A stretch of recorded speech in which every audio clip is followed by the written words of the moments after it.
Hey everyone, Shell here. You know those little colorful silicone straw tips that come with some stainless steel drinking straws? Well, I found that they serve another useful purpose. If you have a laptop, iPad, or phone charging cable that is starting to warn from constant bending at the charging site like I do, nip it in the bud with this useful tip. Take a silicone straw tip, which you can buy separately. I found packages of them on Amazon, and using sharp scissors, cut it open so there's a split. Take your charging cable and place it into the split so that the straw tip is wrapped around your cable where you are having the issue, like so.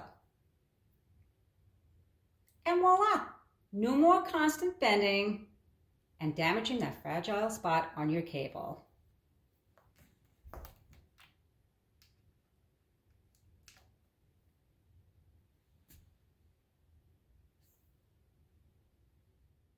If you like my little tip, please leave a comment or like below.